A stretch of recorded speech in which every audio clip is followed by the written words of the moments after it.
জয়গুরু সবাইকে আমার ফেসবুক পেজে ইউটিউব চ্যানেলে সবাইকে সুস্বাগতম জানাই।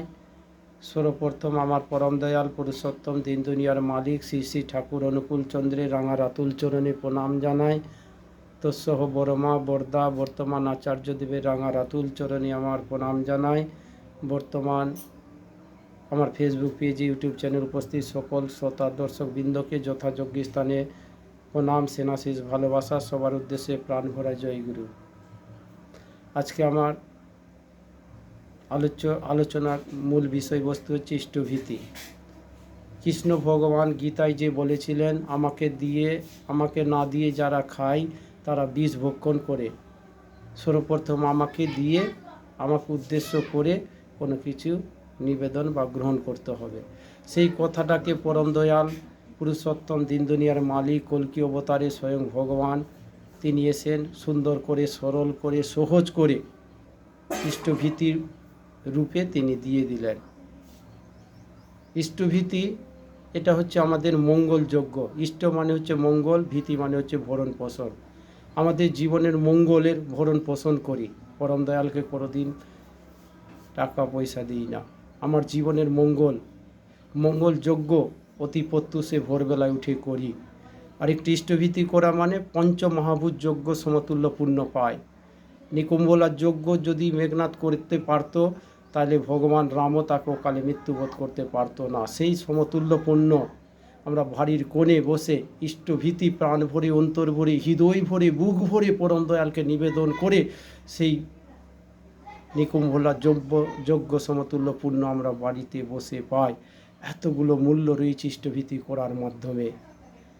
ঠাকুর দীক্ষা নিয়ে আমাদেরকে তিলক, মালা, ঢন্না, তাবিজ, পৈতা, কিছু গেরুয়া বসন কিছুই দিলেন না, কিন্তু বললেন কি, দীক্ষা নিলে মনি জানিস ইষ্টভীতি করতেই হয়, আর ইষ্টভীতিবিহীন দীক্ষা কভু কিরে চেতন রয়। জীবন যদি যাইরে চলে ইষ্টভীতি ছাড়িস না, কাম অর্থ মোক্ষ লাভের এই নিশানা ভুলিস না। আমরা সারা জীবন ধরে, সারা জনম ধরে এই তিনটা প্রাপ্তির জন্য ছুটি, কাম, অর্থ আর মোক্ষ। এই তিনটা প্রাপ্তি হচ্ছে আমাদের জীবনের উদ্দেশ্য। আর যেটা করলে পাওয়া যায় সেটাই হচ্ছে ইষ্টভীতি, যেটা আমরা বাড়ির কোণে অতি প্রত্যুষে খুবই কম সময়ের মধ্যে, অল্প সময়ের মধ্যে করতে পারি। এই ইষ্টভীতি করে অযোগ্য মানুষ যোগ্যতর হয়ে উঠে। এই ইষ্টভীতি করে মানুষ ভালো থেকে ভালোতর হয়ে উঠতে পারে। এই ইষ্টভীতির মাধ্যমে কি হয়, মানুষের জীবনের রতি, প্রাণের গতি, উন্নয়নের গতি বেড়ে যায়। কর্মদক্ষতা, কর্ম নিপুণতা, আমাদের ব্রেনের যে মোটর সেন্সারি নার্ভ আর কর্মপ্রবাহী যে নার্ভ আছে, ইষ্টভীতি নিখুঁতভাবে পরিপালনের মধ্যে সেটা অ্যাক্টিভ হয়ে থাকে, যার ফলে কোনো বিপদ আসার আগে যারা আমরা সৎসঙ্গীরা তারা আগাম বুঝতে পারে। বিপদের সময়, কষ্টের সময়, দুঃখের সময় পেরে উঠার, লড়ার ক্ষমতা যোগান পেয়ে যায়। তাই তো ঠাকুর বলেছেন, বিপদ আপদের বেড়া জালে শক্তি যদি পেতে চাস, শ্রদ্ধাভরে ইষ্টভীতি নিত্য পালিশ কাটবে পাস। জীবনের সমস্ত পাস কেটে যেতে পারে যেটা করার মাধ্যমে, সেটার নাম হচ্ছে ইষ্টভীতি। আজকে জগতে শুধু ইষ্টভীতি নিয়ে আলোচিত হয়ে উঠেছে। যারা অন্য দীক্ষায় দীক্ষিত তারা আমাদের ঠাকুরকে নিয়ে বিভিন্ন রকম প্রশ্ন, বিভিন্ন রকম কথা, বিভিন্ন রকম তুলছে যে ইষ্টভীতি নাকি ঠাকুরের ব্যবসা। আর ইষ্টভীতির কতগুলো উপকারিতা রয়েছে, আমরা গুরু ভাইরা তাদের কাছেই বার্তাটা পৌঁছাবো। ঢন্না, তাবিজ, মালা দিতে পারেননি, কিন্তু দিয়েছেন আমাদের জীবনে রক্ষা কবচ। আর জীবনে কোনো পুজো নাই, কোনো দেবতা নাই, কোনো ঠাকুর নাই যে পূজা পার্বণে যে অর্ঘাদি লাগে দোকান থেকে, বাজার থেকে, মার্কেট থেকে বিনা পয়সায় কিনে পাওয়া যায়। তাহলে সেই পুজোটা আমি করব যে পূজায় বিনা পয়সায় হয়ে যায়। ঠাকুর সেই পূজার অর্ঘাদিকে মাধ্যম না করে পয়সাটাকে তার অর্ঘ্যরূপে নিবেদন করলেন, নিতে চাইলেন, যেটা দিয়ে জগতে সমস্ত পাপ তাপ ঘটছে সেই পাপটাকে আমাদের কাছে তিনি পূর্ণ করে দিতে চাইলেন। সেটা নিয়ে আজকে জগতে পোতল পার হয়ে উঠেছে।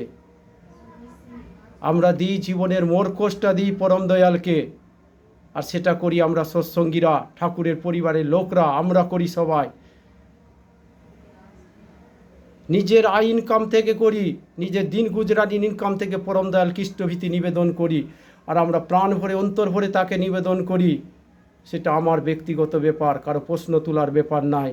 তার লাভটা আমরা বুঝেছি, আমরা গুরু ভাইরা বুঝেছি, সৎসঙ্গীরা বুঝেছি, তারা তো কোনো দিন বুঝে না। তারা যদি সত্যিকার ধার্মিক ছিল, ধার্মিক থাকতো, তাহলে পুরো নিন্দা, ঠাকুরকে নিয়ে নিন্দা করতো না, ঠাকুরকে সম্মান করতো। তিনি সারা জগতের জন্য এসছেন, সব সম্প্রদায়ের জন্য, সমস্ত ব্যক্তিত্বের জন্য তিনি এসছেন, আর সবার জন্য তিনি এসছেন। এই সনাতন ধর্মকে কি করে টিকে রাখা যায় তার রাস্তাটা তিনি সুন্দর করে দিয়ে গেছেন। আজকে ঠাকুরের মতো আমাদের সবই কিছু হচ্ছে নিয়ম মাফিক, তাই তাদেরকে হিংসা লাগছে বলে আমাদের সঠিক পথে আরও সঠিক হয়ে নিখুঁতভাবে আমাদেরকে চলতে হবে।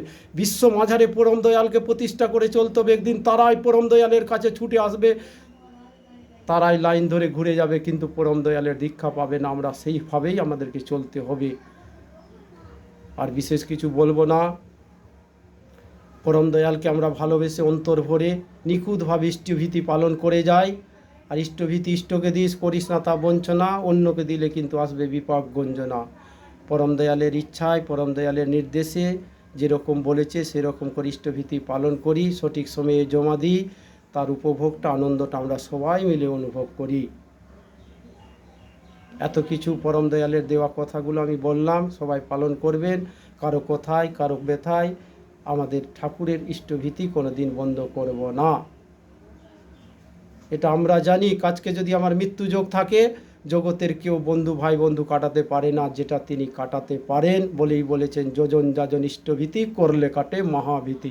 মহাভীতি তো দূরের কথা, বড় বড় বড় বড় ভয় কেটে যায় যেটা করার মাধ্যমে, সেটার নাম হচ্ছে ইষ্টভীতি। সবার অনন্ত মঙ্গল কামনা করে পরম দয়ালের কাছে আমার ছোট্ট কথা শেষ করছি। সবাই ভালো থাকবেন, সুস্থ থাকবেন, আনন্দে থাকবেন, ভরপুর হয়ে থাকবেন। জয় গুরু।